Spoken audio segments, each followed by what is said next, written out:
Thank you, Lee. Thank you, Lee. Thank you.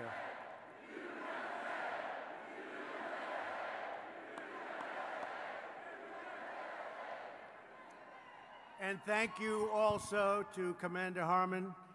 We're grateful for your service, for your leadership, and this incredible organization. That's what it is. It's incredible.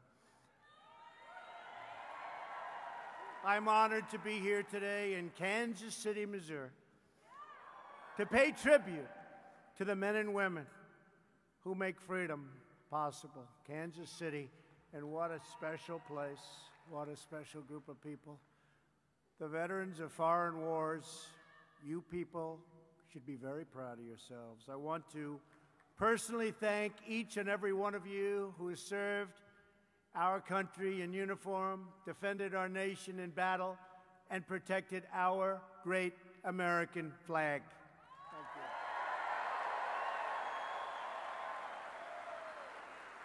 I also want to recognize a great Kansas City legend who I met today at the plane, somebody that I've been a fan of for a long time, a member of the Baseball Hall of Fame, George Brett of the Kansas City Royals. Where's George? He's around here someplace. I said, George, how many years? 20. What was your batting average? 305. I said, that's pretty good. 305 for 20 years. Special guy. I want to thank a true patriot, your executive director, Bob Wallace, along with your outstanding National Auxiliary, President D. Gilroy. Thank you, D. Thank you. And congratulations to VFW's incoming leadership, B.J. Lawrence and Sandy Kriebel. Where are they? Great. Great. Congratulations. We're also joined by our brand new VA Secretary, Robert Wilkie. He's going to be fantastic, who was just confirmed by the Senate last night with an overwhelming vote. The only ones actually that voted against him were all of the people, super lefts, that are running against me in 2.5 years. Every one of them.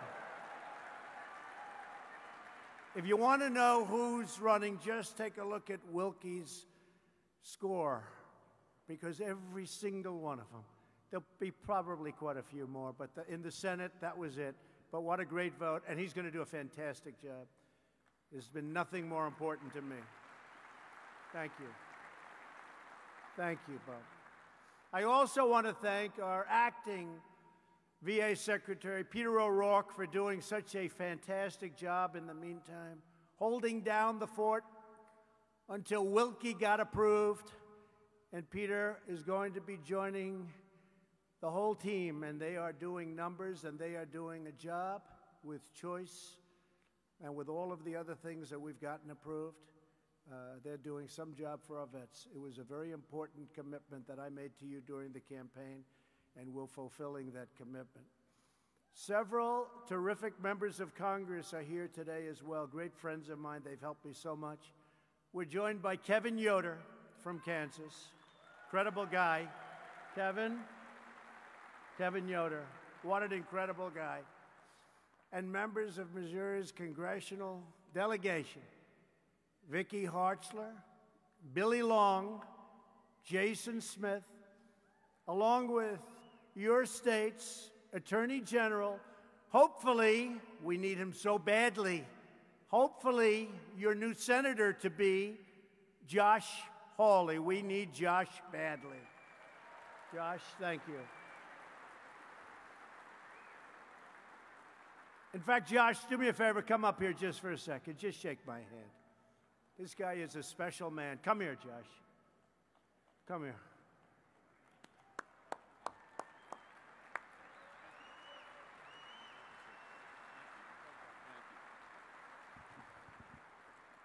Well, it's an incredible honor to be here today. Thanks to all of you for your service and what you mean to this country. But how about the leadership of President Donald Trump? What do you think?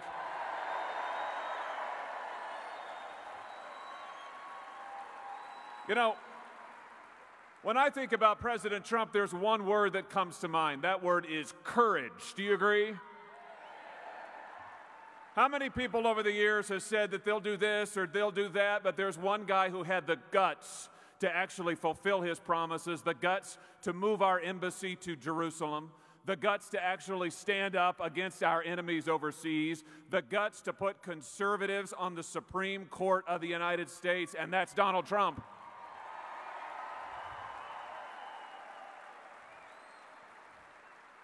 You know, the president always says we're at a turning point moment as a country. It's a critical time for our country, and he's providing the leadership that this country needs as we lead the world into this new century. And now I tell you what, I think he needs reinforcements in Washington, D.C. Do you agree with that?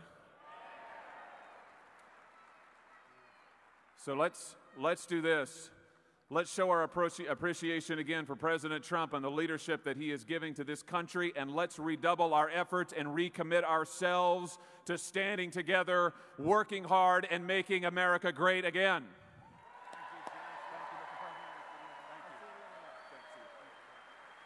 Wow. Goodbye, folks. That was great. What a great young man. Before going any further, I want to take this moment to send our prayers to the victims of the tragic boat accident that took place in your great state last week. And I have to tell you, the whole world was watching that. We lost 17 beautiful souls, including 9 members of one family, and babies for whom life was just beginning. Their lives were cut short, but they and their loved ones will never, ever be forgotten. A tragedy. We will hold their memory close to our hearts. I want to thank your governor, Mike Parson, a friend of mine, a great person, for his leadership during this terrible tragedy, along with the Coast Guard and all of the first responders who were incredible. Thank you very much. Thank you.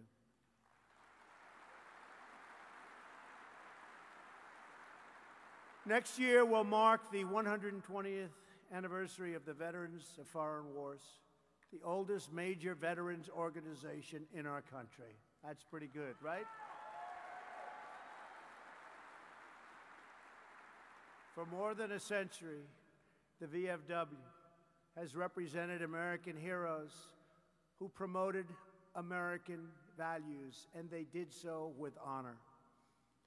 You are the universal symbol of the patriotic pride that beats loudly in every single American heart. We don't apologize for America anymore. We stand up for America. We stand up for the patriots who defend America.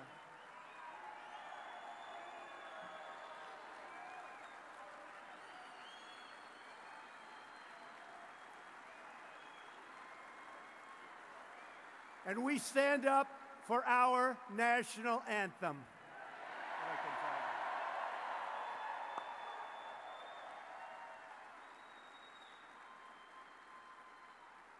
We're putting America first again, and we are seeing the incredible results.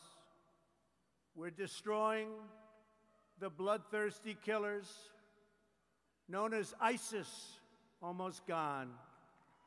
We're calling the threat by its real name, a name that wasn't mentioned for a long time. It's called radical Islamic terrorism. That's what it is.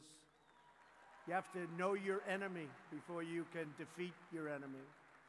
Earlier this year, I recognized the true capital of Israel, as Josh said, Jerusalem, where we just opened the American embassy.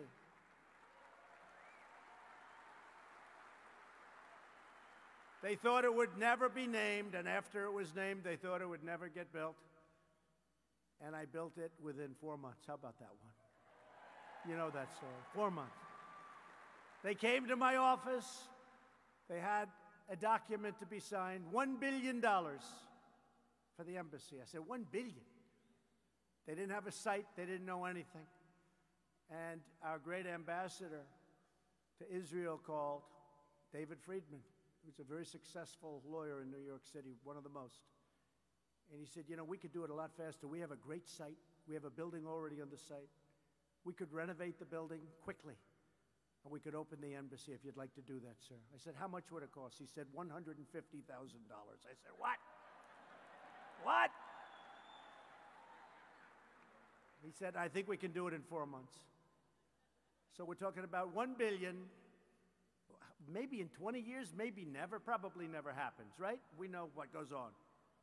Besides that, I'd rather build ships or I'd rather build something else if we can save the money. If we can save that money, let's use it wisely. So I said, David, let's not do 150. Let's do like, how about 400,000 and make it nicer. And it's beautiful. It just opened and it is beautiful. So we're many years ahead of schedule. And I understand, frankly, every president for the last many presidents has said, we're going to open our embassy in Jerusalem. And then they never did it. They all failed. They never did it. And I understand why, because when it came time and when people were hearing rumors about it, I was inundated from calls of every leader from all over the world, imploring me, even demanding that we not do it. To a point where I never took their calls unless I called them back after I did it. You know, it's one of those jobs. Let me call it back. I was getting calls from kings and presidents and dictators. I was getting a call from everyone. And when I knew what it was about, I'd say, tell them I'll call them next week. Then I called them and I said, oh, I didn't know you felt that way. Well, it's too late. Told them. But I understand why they didn't do it, because there was tremendous pressure. We did it. We're proud of it. It's there. Enjoy it.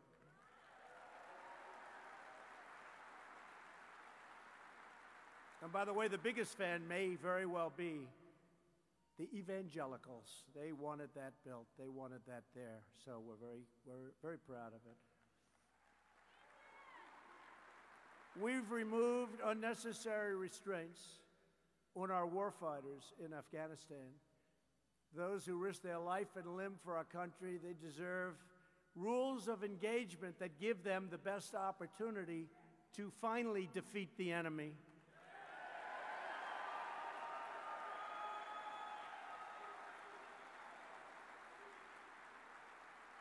And we're making, for the first time in years, we're making a lot of progress in Afghanistan. I withdrew the United States from the horrible, one-sided Iran nuclear deal.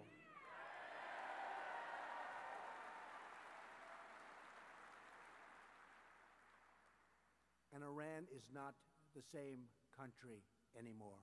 That I can say. And we'll see what happens. But we're ready to make a real deal, not the deal that was done by the previous administration, which was a disaster. We're also pursuing the denuclearization of North Korea and a new future of prosperity, security, and peace on the Korean Peninsula and all of Asia. New images just today show that North Korea has begun the process of dismantling a key missile site, and we appreciate that. We had a fantastic meeting with Chairman Kim, and it seems to be going very well. I know we're joined today by many incredible veterans of the Korean War. Thank you for your courageous service. As you may know, we're also working to bring back the remains of your brothers in arms who gave their lives in Korea, and I hope that very soon these fallen warriors will begin coming home to lay at rest in American soil. That's starting the process.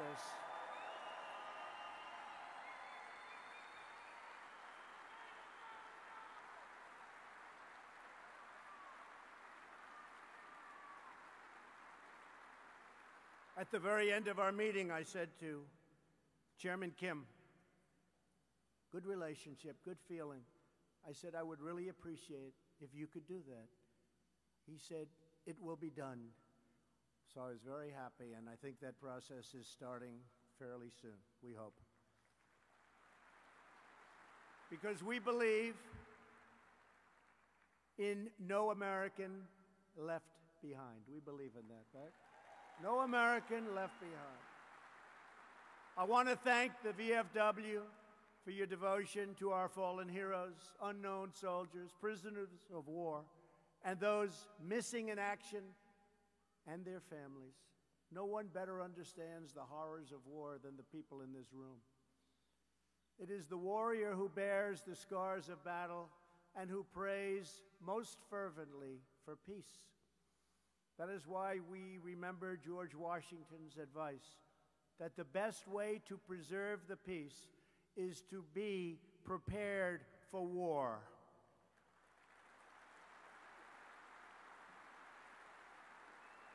And that is exactly what we do all the time. My thinking is always on military and military strength.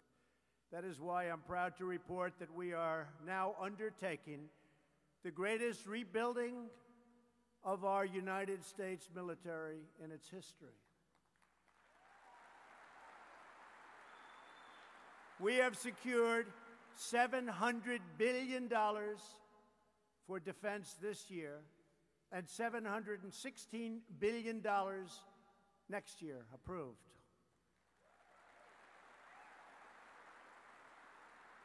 We're ordering 147 new F-35 Lightning fighters. This is an incredible plane. It's stealth. You can't see it. So when I talk to even people from the other side, they're trying to order our plane. They like the fact that you can't see it. I said, how would it do in battle with your plane? They say, well, we have one problem. We can't see your plane. That's a big problem. Stealth, super stealth, the best in the world. We make the best military equipment in the world. Also, remember this, jobs. We're ordering 239 Apache and Black Hawk helicopters. You know what they are. They're incredible. 19 major naval vessels and nearly 8,000 Humvees. And these will be Humvees that are used by our great soldiers, not handed out to everybody like you've been reading about in the past. All made right here in the USA. And we're adding nearly 30,000 new soldiers, sailors, airmen, and Marines. And I've directed the Pentagon to begin the process of creating the 6th branch of our military. It's called the Space Force.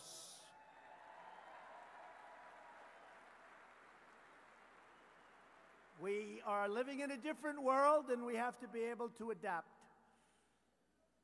And that's what it is. A lot of very important things are going to be taking place in space. And I just don't mean going up to the moon and going up to Mars, where we'll be going very soon. We'll be going to Mars very soon. But from a military standpoint, space is becoming every day more and more important. I'm also thrilled to say that we have secured for our military service members and their families the largest, you don't really want it. You're too patriotic for this. The largest pay raise in almost a decade. Largest pay raise. You don't want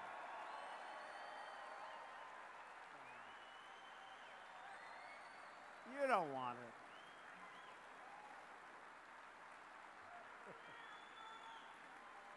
Nah. Anybody willing to give it up for the sake of your country? Okay, keep it. You deserve it. You really do. It's been a long time since you've gotten a raise. You deserve it. My administration is committed to ensuring that our warfighters have the tools, the resources, the firepower that they need to defeat our enemies with overwhelming force. Hopefully, we will never have to use the kind of power that I'm building and helping to build for you. Hopefully, people will look at us and they'll say, let's pass. Let's pass. America is a peace-loving nation. We do not seek conflict. But if conflict is forced upon us, we will defend ourselves. And if we must, we will fight, and we will do nothing but win.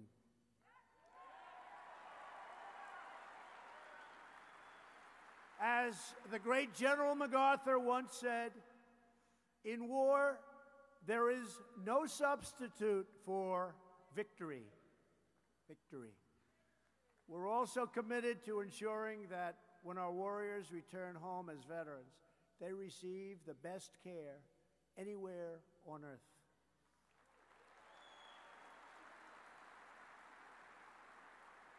Since taking office and working alongside of the VFW, and by the way, your representatives have done an incredible job on helping us with the VA. Complicated subject, so many different things. They helped us so much because we put in legislation. I said, let's make sure it's legislation that's good and that works, not legislation that's obsolete before we even get it. If we're going to fight like hell to get everybody to approve it, let's get approved what's good. And we've enacted some of the largest VA reforms in the history of the VA. Probably the largest. Last year, I signed into law the landmark VA Accountability Act, which nobody thought we could get approved. Nobody. We're good at getting things approved. Nobody thought. Now, when a bad person, maybe a federal employee in this case, but somebody bad mistreats or neglects or abuses our great veterans in their time of need, we can turn to them, look at them in the eye and say, you're fired, get out, get out.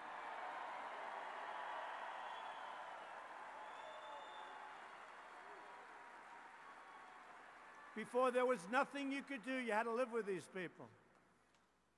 You've gotten rid of a lot of people over the last year. Only the bad ones. The good ones we cherish. We cherish the good ones. But we had some bad apples, and they're gone. As promised, we established the White House VA hotline, and every VA medical center now offers same-day emergency mental health care, something very important. We're greatly expanding telehealth and walk-in clinics so our veterans can get anywhere at any time. They can get what they need. They can learn about the problem, and they don't have to necessarily drive long distances and wait. We are also, it's been a very big success. We're also processing veteran disability claims more quickly than ever before, by far. The VA has implemented the decision-ready claims process where claims can be completed in under 2 weeks. We're striving for 1 day, but under 2 weeks. It used to be many, many months.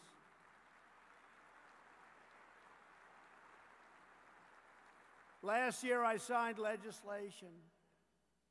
It's amazing. I just said last year. It's been a long time already, isn't it? Huh? That was some campaign, wasn't it? I signed legislation so that veterans can use their GI Bill education benefits at any point in their lifetime. It's a big difference. They never expire, so vets can get the education they need when it is right for them. And with the VFW's tremendous help, we passed Veterans' Choice, the biggest thing ever.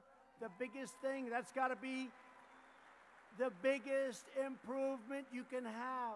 So now, if you can't get treatment that you need in a timely manner, people used to wait 2 weeks, 3 weeks, 8 weeks. They couldn't get to a doctor. You will have the right to see a private doctor immediately, and we will pay for it. And you know what?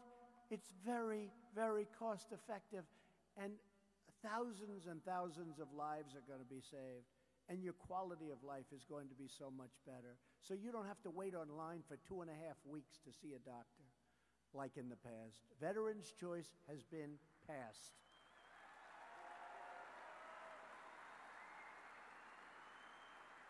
And my administration also understands that we cannot be a safe country if we are not a prosperous country. We have to think of ourselves.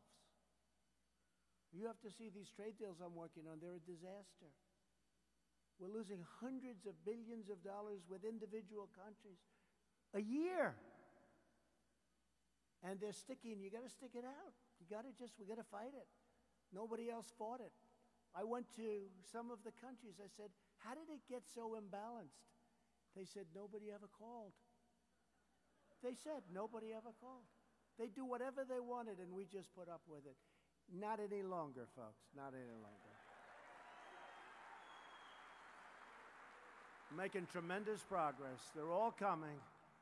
They don't want to have those tariffs put on them. They're all coming to see us. And the farmers will be the biggest beneficiary. Watch. We're opening up markets. You watch what's going to happen. Just be a little patient. They're all aiming at anybody that likes me. And they have lobbyists like nobody's ever seen. They have the best lobbyists ever put together. I was hearing and reading that they have some of the greatest lobbying teams ever put together. You've got to stop the president from putting tariffs on these countries and these companies that are ripping off the United States. You've got to stop him. Just remember, we're going to do something that, honestly, nobody else could do. Nobody else could do. We have a lot of... Thank you, darling. I like you, too. I like her. Thank you very much. That was good timing. We're now in the midst of a great economic revival.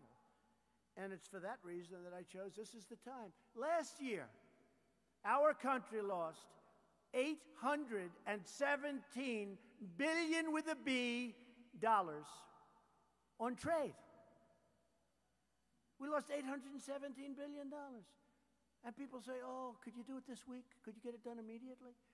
These countries have been ripping us off for decades. It doesn't take a week. It takes a little longer. But we're going to get it done. But just remember, we can't lose $817 billion. We rebuilt China. What the European Union is doing to us is incredible. How bad? They made $151 billion last year, our trade deficit with the European Union. They sound nice, but they're rough. They're all coming in to see me tomorrow. They're all coming to the White House. I said, you have to change. They didn't want to change. I said, okay, good. We're going to tariff your cars. They send millions of cars. Mercedes, all of them. BMW, so many cars. I said, we're going to have to tariff your cars.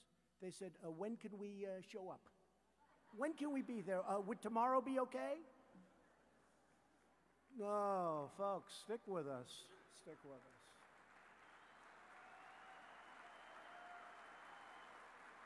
Amazing.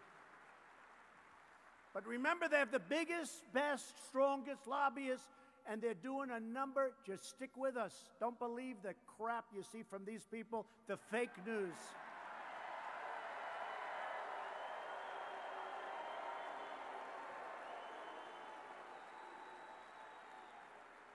I mean, I saw a piece on NBC today. NBC, not just CNN. CNN's the worst, but I saw a piece on NBC. It was heart-throbbing. They were interviewing people. They probably go through 20, and then they pick the one that sounds like the worst. But they went through a group of people. In fact, I wanted to say, I got to do something about this Trump. Terrible. And that piece was done by the lobbyists and by the people that they hire. It was a total setup. This country is doing better than it's ever done before economically. This is the time to take off the ripoff of tariff. We have to do it. You know, other countries have tariffs on us. So when I say, well, I'm going to put tariffs on them, they all start screaming, he's using tariffs. China charges us, when we make a car, 25% tariff. We charge them 2.5%. Other than that, it's a fair deal. Okay? Similar things with other countries. like the European Union. They're a big abuser. But it's all working out. And just remember, what you're seeing and what you're reading is not what's happening. And I'll tell you, I have so many people that are so in favor, because we have to make our country truly great again. Remember, Make America Great Again, and then in 2.5 years, it's called Keep America Great. So the way we keep America great is to make at least reasonable, I'm not saying at least reasonable, at least fair trade deals, not stupid trade deals like we've put up with for 25 years. So we're changing it, and we're changing it rapidly.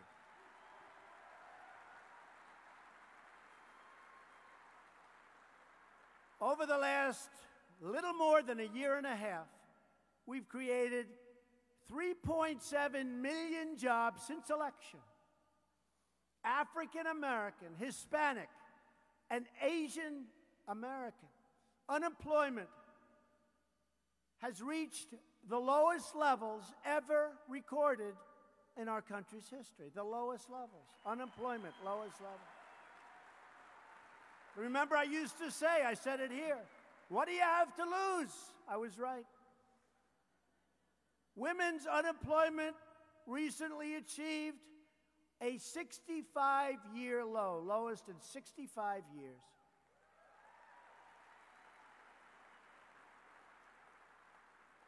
You'll like this one.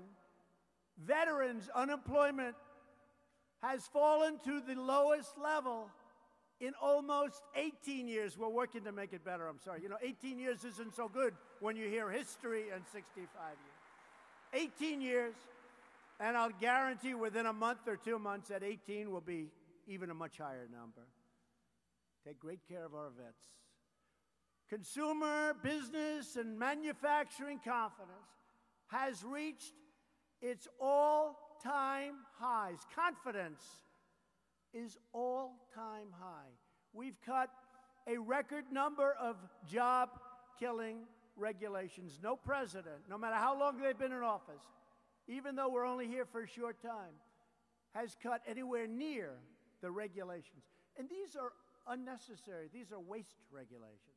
It would take 20 years to get approval to build a highway. We're trying to bring it down to 1 year. We have it down to about 2. We're trying to get it down to 1. And if it doesn't work, or if it's environmentally unsound, or there's something wrong, we're not going to approve it. But we're not going to take a process 20, 21 years and then raise your hand that it's not approved. We'll let you know in a period of a year or maybe 2. Right now it's at 2. We're trying to bring it down to 1. We passed the biggest tax cuts and reforms in American history, biggest in history.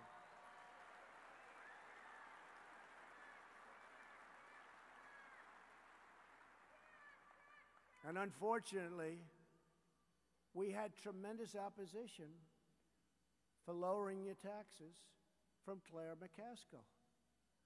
She voted against. Unbelievable. And she wants to now end it so that you pay more. Did you figure this one out? I don't know. Is that good? You figure that one out. In the first quarter of this year alone, American companies repatriated a record of nearly $300 billion.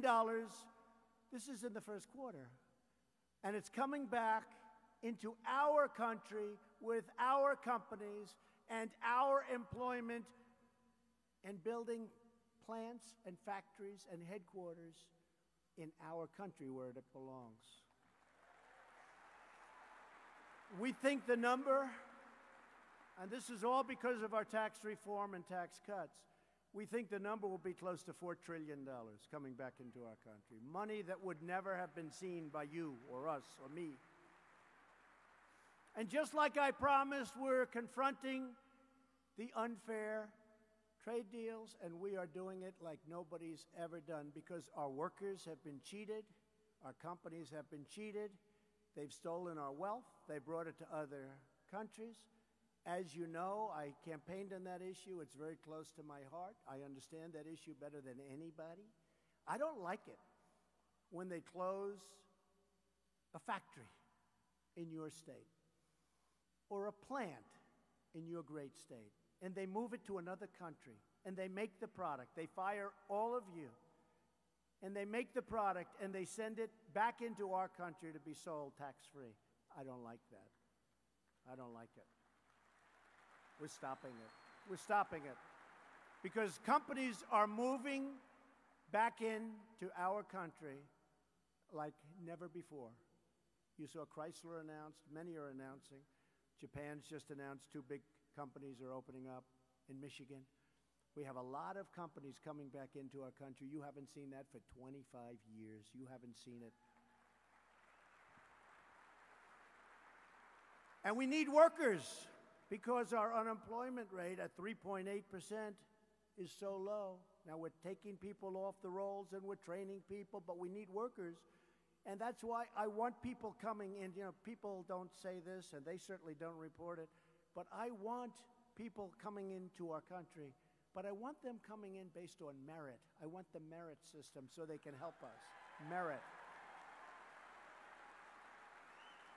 The forgotten men and women of our country are forgotten no more.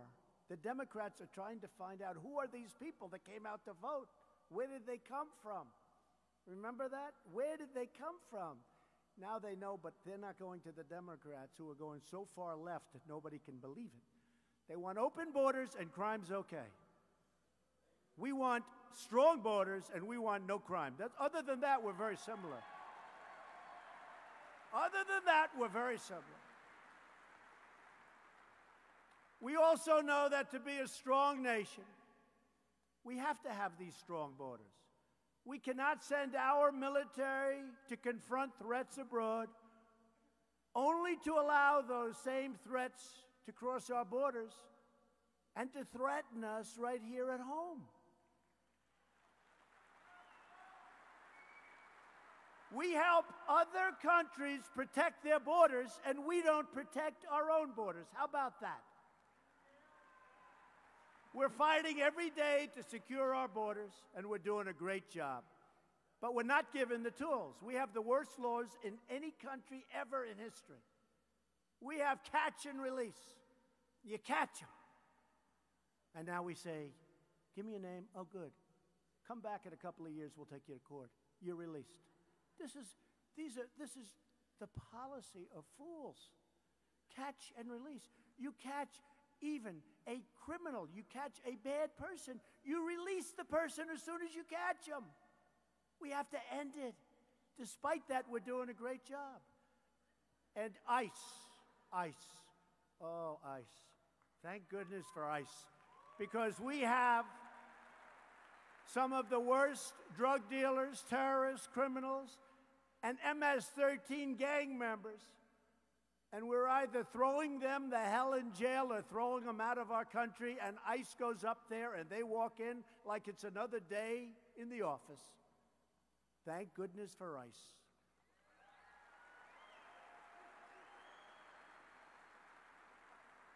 The Democrats want to abandon ICE. They want to end ICE. They're too strong. I saw one of the people they're too strong. They're too strong. I think MS-13 is strong too. The only thing they understand is strength. They don't understand anything but strength. And ICE is tough and smart, and they track them down, and they stop tremendous amounts of crime. And these are great people, and they're not being treated properly.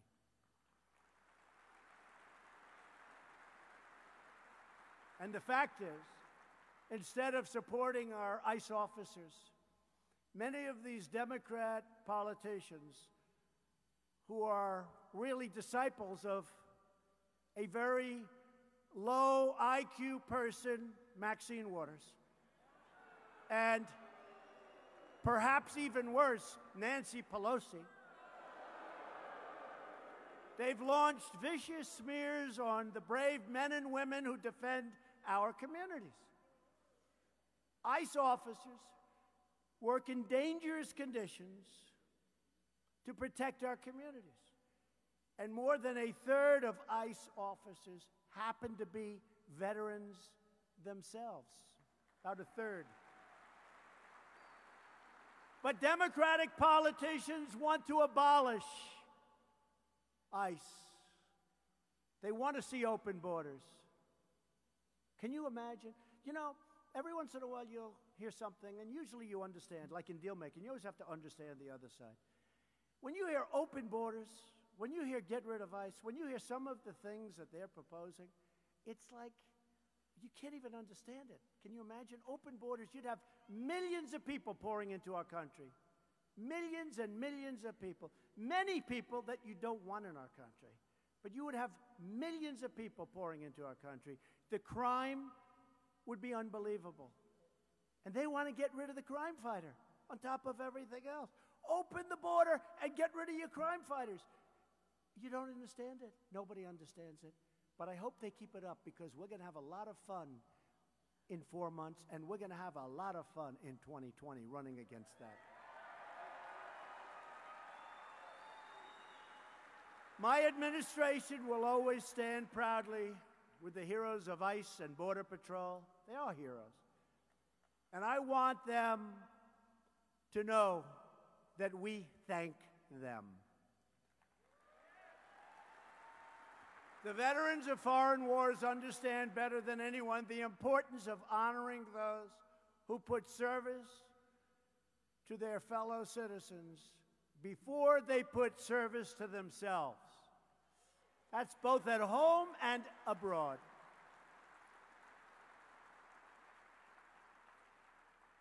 Here with us today is an extraordinary man who embodies the highest ideals of loyalty, patriotism, and service.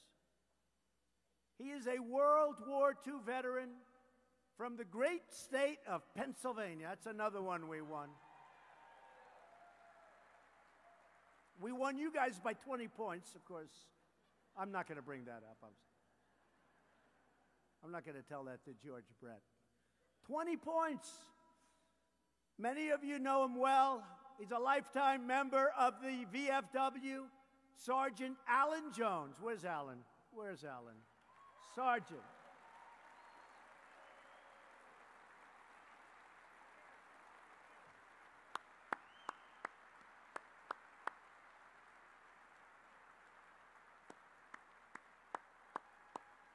Should we bring him up?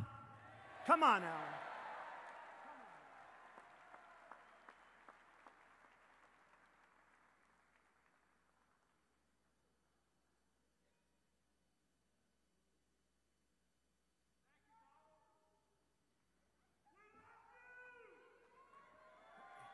He's only 94, and the Secret Service made him walk about 100 yards out of his way, but that's okay. That's okay.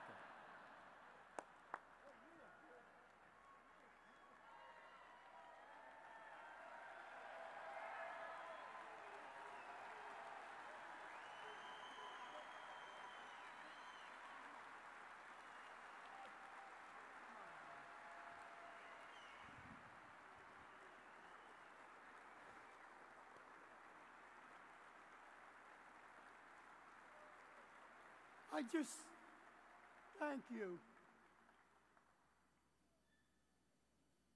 This is one of the highlights of this 94-year-old man. I just want to tell you a few things, may I, yes. Mr. President? I've got time. I had 4 brothers serve in World War II. My oldest brother was lost off the coast of Italy. Many times I just wished that he could come back to the land of free and the home of brave again.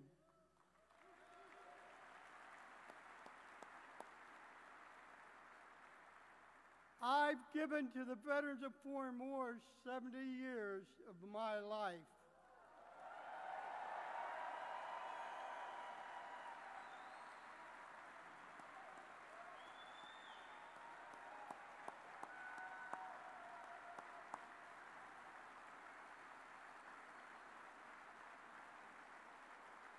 Thank you. My wife's with me today, but she's not here. She's not feeling well. and my children are watching me today, hopefully, to know that their dad got to stand beside the President of the United States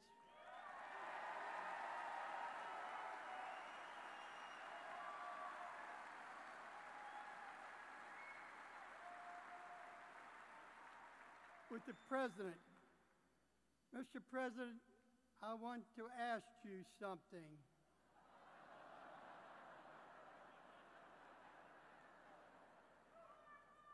I've been told that I could never enter the Oval Office in Washington, D.C. I'm going to be 95 years of age, April 11th of next year. Hopefully, that you will allow me to bring my family into the Oval Office to meet you. Anytime you wish.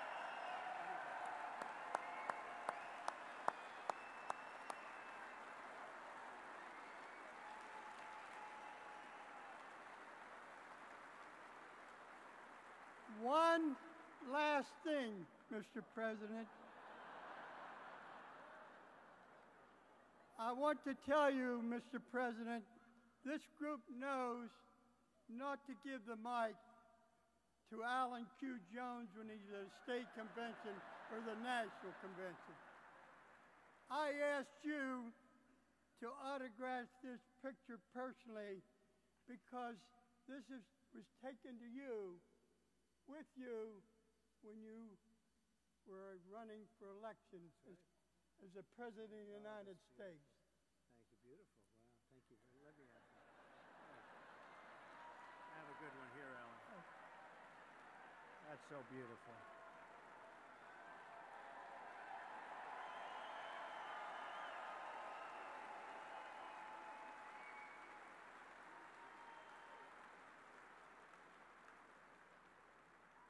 I'm going to say up here. Okay, here, I'm going to do this. You got it. Thank you, Alan. Thank you, man. God bless you, Mr. President, and I wish you well in the future. Thank you, Jim.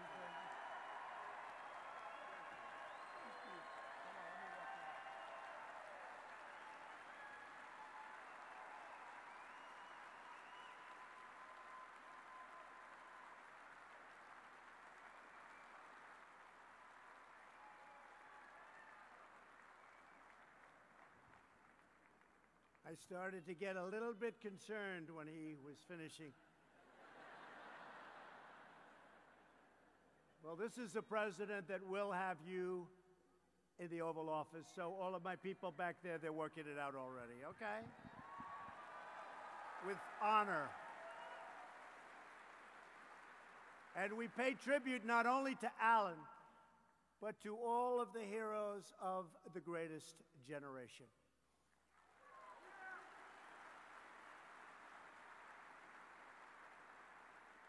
And I'd like to take this moment to recognize every World War II veteran in the audience today. Each of you is a national treasure. It's true.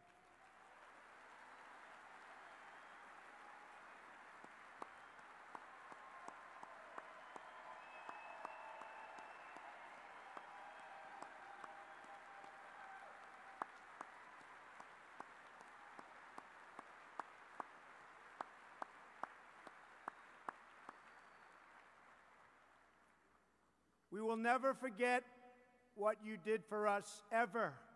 From Bunker Hill to Belleau Wood, from Iwo Jima to the Incheon landing, Americans have stormed into danger, stared down evil, and stood strong and tall for God, country, and freedom.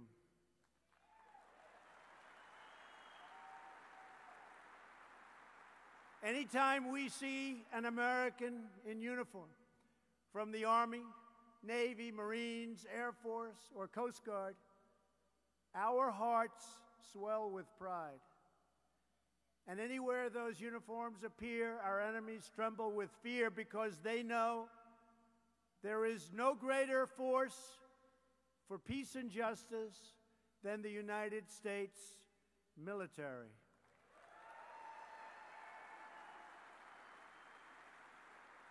To every single member of the VFW, because of your service, your courage, and your example, we are restoring the dreams and the glory and the greatness of America. We will never give in, we will never give up, and we will never stop fighting for our country, our flag, and our freedom.